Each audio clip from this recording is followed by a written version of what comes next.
Magandang umaga, ngayon po ay araw ng Miyerkules, September 20, 2023. Update po muli sa lagay ng panahon.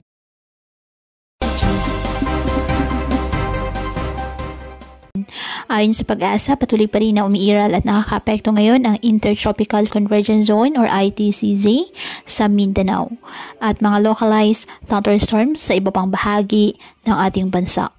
Samantala, isang low pressure area pa rin ang minomonitor sa loob po ng ating Philippine Area of Responsibility.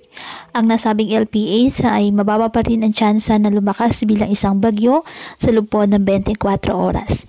Ngunit patuloy pa rin natin po ito na imo-monitor dahil sa posibilidad ng pagbabago sa nasabing forecast. Wala rin pong gale warning na nakataas anumang baybayin ng ating karagatan, kung kaya malaya pa rin pong makapamalaot ang ating mga kababayang mangingisda at may maliliit na sasakyang pandagat.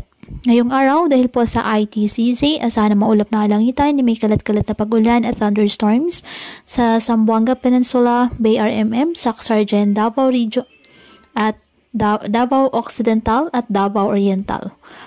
Habang sa nalalabing bahagi po ng bansa kasama na ang Metro Manila, generally fair weather condition, ngunit may tsansa pa rin po ng bahagyang maulap hanggang sa maulap na halangitan with isolated rain showers or thunderstorms dahil po sa ITCZ at localized thunderstorms. Kaya pinapayuhan ng ating mga kababayan na may maingat at maging alerto po sa mga posibleng pagbaha at pagguho ng lupa at ugaliin na magdala palagi ng payong o kahit anumang panangga sa ulan sa tuwing lalabas ng ating mga tahanan.